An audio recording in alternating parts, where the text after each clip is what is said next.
तो जो सबसे ख़तरनाक बात मुझे लग रही है, क्योंकि अगला ये जो साल है, ये बजट के बाद ये इलेक्शन का साल है, तो इसके अंदर बजट अल्फाज का दौरा चलता है। इसहाक डार साहब ने बड़ा खूबसूरत हमें सबक सबक दिखा दिया है।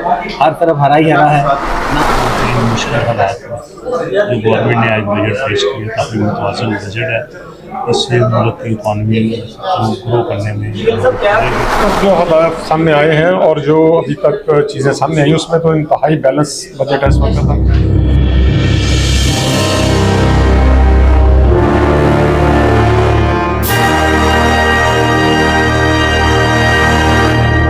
नाज़रीन, मैं हूं जहांगीर याद, आप देख रहे हैं बोल्ड न्यूज़ 42। नाज़रीन, इस वक्त फेडरल बजट 2023-24 जो है वो पेश कर दिया गया है और कहा जा रहा है कि ये बजट जो है वो टैक्स फ्री है, लेकिन दूसरी तरफ जो है उसके अंदर 2 ट्रिलियन रुपीज़ जो है उसका पिछले साल की जो निस्बत है फ़र्क आ रहा है। तो ताजरों का और आम जो लोग हैं उनका ये सवाल है कि आखिर ये जो 2 ट्रिलियन रुपीज़ जो है, ये अगर टैक्स फ्री बजट है तो ये जो अपना पैसा है ये कहाँ से इकट्ठा किया जाएगा।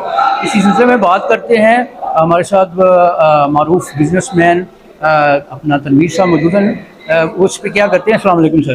जी बिस्मिल्लाहिर्रहमानिर्रहीम। इसके अंदर 2-3 चीज़ें बहुत अच्छी हैं जिसको मैं अप्रिशिएट करना चाहता हूँ और अल्लाह करे कि ये काम इम्प्लीमेंट हो जाए। पहली बात है, जो आईटी सेक्टर को उन्होंने एसएमईज़ के सेक्टर में और उसके ऊपर जो मराहत दी हैं और जो इसमें फ्री लॉन्चिंग का जो इसमें दूसरा दर्जा है पूरी दुनिया के अंदर हमारे पास, तो उस सेक्टर के अंदर जो बात की है, अगर ये एज इट इज़ हो जाए तो इसमें हमें अच्छा रिजल्ट मिल सकते हैं।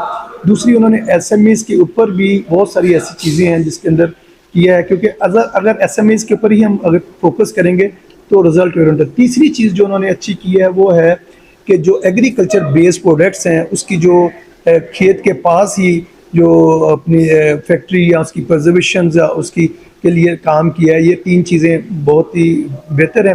लेकिन जो बात है जो 2000 अरब रुपए की बात है, उसके अंदर हमारे यहाँ जो ताजरों का है कि वो टैक्स बेस बढ़ाई जाए, ना कि जो ऑलरेडी टैक्स देते हैं उसके ऊपर बोझ डाला जाए। असल जो फिक्र है वो यही है कि जो 2000 अरब रुपए का टैक्स है वो किन के ऊपर लगेगा, इसकी तफसीलात अभी नहीं आई।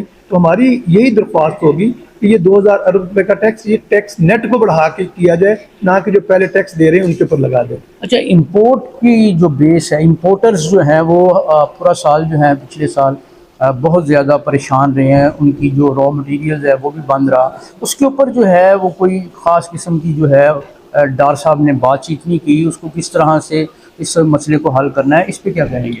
देखिए, डार साहब ने एक बात की कि जी हमने जो रॉ मटेरियल्स थे उसके ऊपर हमने बहुत ज़्यादा रिलीफ दिया। मैं समझता हूँ ये बात उनकी सही नहीं थी और हकीकत ऐसे नहीं है। ये कौमी असम्बली के स्पीकर पे और फ्लोर पे तो ये बात कही है, लेकिन प्रैक्टिकली हम रॉ मटेरियल्स नहीं मंगा पा रहे और स्टिल नो हमारी जो बहुत सारी शिपमेंट्स हैं फंसी हुई हैं। और ये चीज़, अगर चीज़ें सीधी नहीं होंगी जो उन्होंने वादा किया वहाँ, अगर ये रॉ मटेरियल्स की और उसकी इंपोर्ट सीधी ना हुई तो जो हम एक्सपोर्ट का हदफ 30 अरब रुपए का जो डॉलर का ले रहे हैं वो पूरा नहीं हो सकता। तो इस लिहाज से मैं समझता हूँ कि उसके ऊपर फौरी तौर पर इनको एलसीज के। अच्छा, इसका मतलब ये है कि जिस तरह से पिछला साल जो है वो इम्पोर्टर्स के लिए तकलीफ दे रहा, आने वाला साल जो है वो भी आप समझते हैं कि इसी ही तरह यानी जो है मसाइब का सामना करना पड़ेगा इम्पोर्टर्स को। उसमें कमर्शियल इम्पोर्टर्स भी आते हैं और उसके साथ साथ जो आपके रॉ मटेरियल के इम्पोर्टर्स हैं, क्या समझते हैं इस तरह।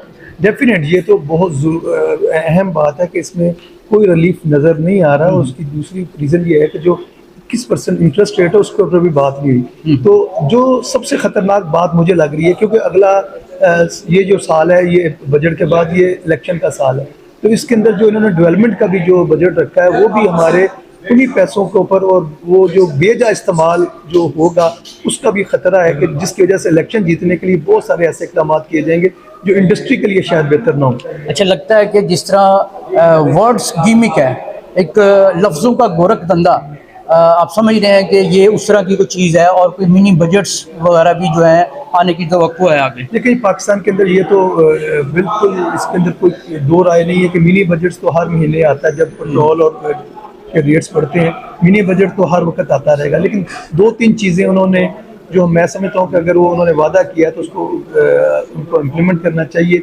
जिस तरह मैंने आईटी की बात की है, जिसके अंदर उन्होंने टैक्सों को कम करने की बात की है, मैं सिर्फ यही दरख्वास्त करूँगा कि 21% जो इंटरेस्ट रेट है उस पर कोई गेम करें। और दूसरी बात यह है कि जो 2000 अरब रुपए का नया टैक्स लगाया है, हम टैक्स देने में और टैक्स लगाने में हम बिल्कुल उसके अंदर अप्रिशिएट करेंगे, लेकिन उसकी टैक्स बेस बढ़ाई जाए। ये ना हो कि आपको लगता है कि ये जो 2 ट्रिलियन रुपीस का एडिशनल जो अपना बजट के अंदर दिया गया है, इसकी रिकवरी जो है वो एग्जिस्टिंग टैक्स पेयर से की जाएगी, जो कि एक बहुत ही तकलीफ दह बात होगी। हाँ जी, बस बेसिकली यही मैं चाहता हूँ जो टैक्स नेट में लोग नहीं है वो नॉन फाइलर कोई चीज़ नहीं होती दुनिया के अंदर। नॉन फाइलर जो है ना वो बड़ा जो है ना जी अजीब सी बात है कि उसके ऊपर टैक्स लगा कर आप फाइलर होता है या नहीं होता।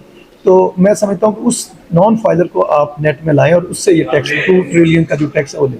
यानी इसकी तलवार आपके ऊपर लटक रही है, आप अभी से इस खदशे का शिकार हो चुके हुए हैं कि ये जो 2 ट्रिलियन रुपीज़ है, ये जो पहले से कारोबार में लोग हैं, जो पहले से पे कर रहे हैं, जिनकी मालूमात, जिनकी डिटेल्स जो हैं वो गवर्नमेंट हुकूमत पाकिस्तान के पास मौजूद है, वो इन्हीं का गला दबाएंगे। क्योंकि ऐसा कोई अपना कई डिकेड से ये बात चली आ रही है कि टैक्स नेट को बढ़ाया जाएगा, लेकिन कोई खातिर खा नतायज आज तक बरामद नहीं हुए और अभी भी कोई ऐसी पॉलिसी जो है वो वाज़ेह नहीं है कि टैक्स नेट को बढ़ाया जाएगा।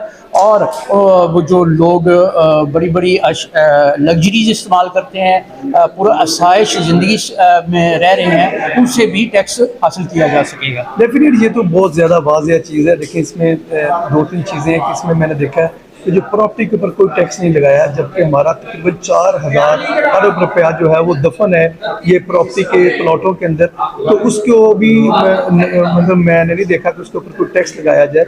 तो वो बात वही फिर आएगी घूम के, जिसका हमें खर्चा है और जिसको जब तक हमारे पास कोई डाटा नहीं आएगा और SROs नहीं आएंगे, हमें नहीं पता लगेगा कि 2000 जो अरब है वो किसके ऊपर लगता है। तो मैं तो एज ए बिजनेसमैन यही कहूँगा कि आप मज़ीद टैक्स लगाने की बजाय टैक्स बेस बढ़ाएं।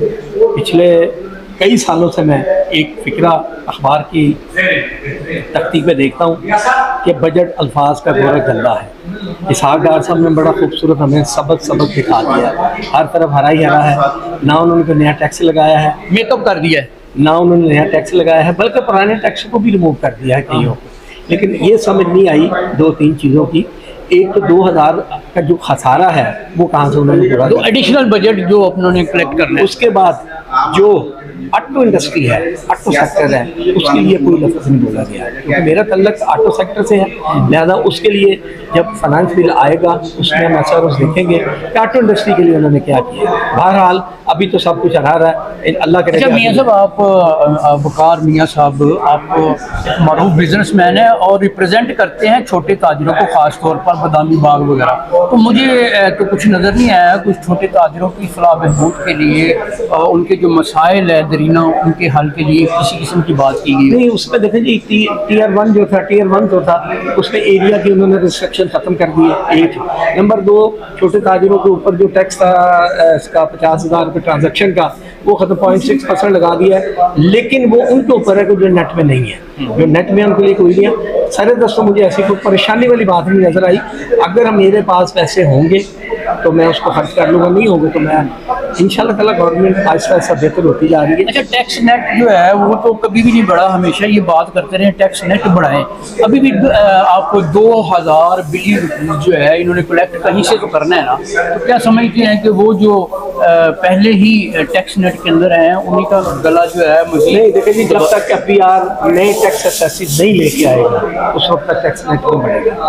वो आप वाली बात करके पहले वालों को गला दबाना है तो फिर लोग तो निकलते जाएंगे। इसमें नए टैक्स असेसी तलाश करने चाहिए। और मैं आपके चैनल के पर्सनल से अपने ताजिर भाइयों से दरख्वास्त करता हूँ कि नेट में आए, चाहे कुछ ना कुछ दे, उसमें आपका फ़ायदा है। नहीं, वो तो देंगे, चले मान लेते हैं, लेकिन गवर्नमेंट भी कुछ देगी। नहीं देखिए जी, कुछ देगा तो मिलेगा ना। आप मुझे टाइम दे रहे हैं तो मैं आप टैक्स नेट में है, अल्हम्दुलिल्लाह कुछ मिल रहा है। देखो जी, मुझे मिल रहा है, मैं इस चीज़ पर मुतमईन हूँ कि मैं नेट में हूँ। मुझे कल को पूछ लेगा तो मैं उसको बता सकता हूँ कि मैं टैक्स असेसी हूँ। जी खालिद साहब, खालिद महमूद खोकर साहब, आप जो फिरोजपुर रोड जो उसकी जो एसोसिएशन है उसके चेयरमैन है, बताइएगा कि बजट जो है उससे मुतमिन है? जी, इस वक्त तक जो हदायत सामने आए हैं और जो अभी तक चीज़ें सामने आई उसमें तो इंतहाई बैलेंस बजट है इस वक्त तक। पर्टिकुलर इंडस्ट्री के हवाले से भी अगर हम हट जाएं तो देखें, एग्रीकल्चर बेस्ड कंट्री है। एग्रीकल्चर से टैक्सेस को हटाना और कम इंटरेस्ट रेट पे वहाँ पे कर्जों की फराहमी, ये बहुत इंपॉर्टेंट है और इससे आपकी एग्रीकल्चर में डेफिनेटली बेहतरी आएगी। IT डिपार्टमेंट, उसमें भी टैक्स को ख़त्म करना और टैक्स जो रिटेल है उसको बढ़ाना, 50 लाख से करके उसको 50 करोड़ से हटा के उसको 80 करोड़ कर दिया गया, ये बहुत अच्छा है। उसी तरह इंडस्ट्री में जब टैक्स खत्म किया गया तो इंडस्ट्री मशीनरी को इंपोर्ट में जब टैक्सों से हटाया गया तो डेफिनेटली इंडस्ट्री के हवाले से बहुत अच्छे मामला हैं जो इंडस्ट्री को डेफिनेटली प्रमोट करेंगे। इसके बाद IT डिपार्टमेंट है, उसका भी मामला उन्होंने IT पे टैक्सेस हटा के बहुत खुशाइन काम किया है।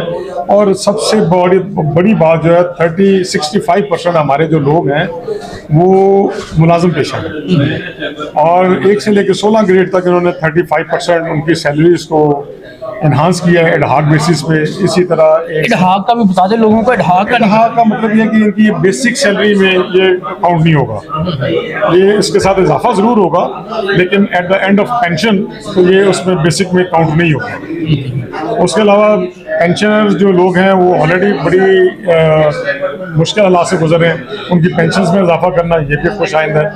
और मैं समझता कि ओवरऑल इसमें तमाम लोगों को बराबर नुमाइंदगी दी गई है। अच्छा। और इस हवाले से बहुत अच्छा बजट है। अच्छा, कुछ लोगों को खदशा है कि अभी एक दुल्हन है उसको बड़ी अच्छी तरह लिपस्टिक लगा के उसका मेकअप करके पेश कर दिया गया है, लेकिन जब वो दुल्हन जो है हाथ में धोएगी तो असल जो है ना हकीकत उसकी तब वाक़ई। बजट का भी कुछ ऐसा ही हाल पेश किया जा रहा है लोगों की तरफ से। बात इस तरह है कि ये तो हमेशा से होता है। अच्छा। और अगर तो अहदाफ यही रखे गए बहुत कुछ आइन होगा, लेकिन जो हम माजी में प्रैक्टिस देखते आ रहे हैं मिनी बजट आता होता है, मिनी बजट आता है। और मैं समझता हूँ कि कुछ इलेक्शन का दौरा भी है, उस हवाले से भी कुछ थोड़ा सा मामला देखे गए हैं। तो बहरहाल उम्मीद करते हैं कि इस बजट को यहीं पे रखा जाए तो सिनेरियो में देखा जाए तो उस तमाम लोगों को फायदा है। और वैसे भी इसके अहदाफ इतने बड़े नहीं है कि जो पूरे नहीं हो सकते। नहीं, 2000 ट्रिलियन रुपीज जो है वो टैक्स फ्री बजट के अंदर जो है वो किस तरह इकट्ठा करेंगे? वो आपका एक ही तरीकाकार है कि आप इंडस्ट्री को प्रमोट करें और फॉरेन रेमिटेंस को आप लोगों ने जो फैसिलिटीज दी हैं उनको मजीद इंश्योर करें और उनको एक थोड़ा सा हमें देना पड़ेगा, कॉन्फिडेंस देना पड़ेगा कि आप रेमिटेंस भेजें। और इसका $1 लाख कर दिया, मैं अभी भी मशवरा देता हूँ कि इसको $5 लाख तक किया जाए ताकि लोग फॉरेन रेमिटेंस लाएं और उसमें ही आपके अहदाफ पूरे होंगे। और टैक्सेस की डेफिनेटली आगे जाके भरमार तो होगी और टैक्स के लिए टैक्स नेटवर्क का जो बढ़ना किसी के लिए किसी भी कौम के लिए कोई मुश्किल बात इतनी है नहीं। टैक्स अगर अहदाफ को पूरे किए जाए, टैक्स बढ़ा दिए जाए, लोगों को टैक्स नेटवर्क में लिया जाए। और अभी 0.6% उन्होंने विद होल्डिंग टैक्स जो विदड्रॉल पे लगाया है नॉन फाइलर के लिए, वो भी इसी सिलसिले की कड़ी है। लेकिन मैं समझता हूँ कि ये भी एक हौसला शिकनी है कि जो नॉन फाइलर नहीं है उनको फाइलर बनना चाहिए। बताएं कि किस तरह देखते बजट? बिस्मिल्लाहिर्रहमानिर्रहीम। मैं समझता हूँ कि इन मुश्किल हालात में जो गवर्नमेंट ने आज बजट पेश किया काफ़ी मुतवाज़िन बजट है। इससे मुल्क की इकॉनमी ग्रो करने में मदद करेगी। मैं ये देखता हूँ कि गवर्नमेंट ने इन मुश्किल हालात के अंदर जो पेंशनर्स की पेंशन में इजाफा किया है ये शामिल बात है। इसी तरह उन्होंने कम से कम उजरत जो चीज़ बढ़ाई है उसको भी अच्छा इकदाम है। मगर मैं पिछले दिन हमारे चेयरमैन अली साहब वज़ीर ख़ज़ाना साहब से मुलाकात की, उनको अपनी बजट प्रपोजल पेश की, उन्होंने काफ़ी बजट प्रपोजल मानी है। मसला उन्होंने कहा था कि ये जो फॉरेन रेमिटेंस आती है इसमें आप इजाफा करें। उन्होंने 50 लाख से बढ़ा के अब $1 लाख कर दिया तो एक अच्छा इकदाम है। उससे फॉरेन रेमिटेंस काफ़ी अच्छी तरीके से आएंगी। और मैं ये समझता हूँ कि उनको इसके अंदर कोई इन्वेस्टमेंट स्कीम भी उनको देनी चाहिए थी उसके, ताकि वो लोग ज़्यादा से ज़्यादा रेमिटेंस एजेंसी हैं वो पाकिस्तान में भेजें। फिर दूसरी उन्होंने बात की थी एनर्जी सेक्टर के हवाले से कि आपके सोलर पैनल इस मुल्क में इतने कॉस्टली हो गए थे कि आम आदमी के कौन से सोलर एनर्जी जो थी वो निकलती जा रही थी। उन्होंने कहा था कि आप इसमें ड्यूटी कम करें सामस बचाने। आज उन्होंने उसमें ड्यूटी ख़त्म करके मैं समझता हूँ बहुत अच्छा इक़दाम है, हमारे मुल्क को अल्टरनेटिव एनर्जी की तरफ लेके जाए। जाएगा, उससे हमारी दूसरी एनर्जी है ऑयल से रिलेटेड, उसका हमारा बोझ कम होगा। जब वो बोझ कम होगा तो अल्लाह माला हमारा बिल भी कम हो जाएगा, जो हमारे बाहर से चीज़ें इंपोर्ट बिल कम होगा, क्योंकि इंपोर्ट बिल ही हमारे लिए सबसे बड़ी प्रॉब्लम है। वो दिन से दिन बढ़ता जा रहा है, उसकी वजह से हमारा जो बजट का खसारा है वो भी बढ़ता जा रहा है। बजट 2023-24 पर ताजरों और सनतकारों की तरफ से मिली जुली राय का इजहार किया गया। मैं नाज़रीन आपका हो जहांगीर हयात, इसी के साथ आपसे इजाज़त चाहूँगा। अल्लाह ने के बाद।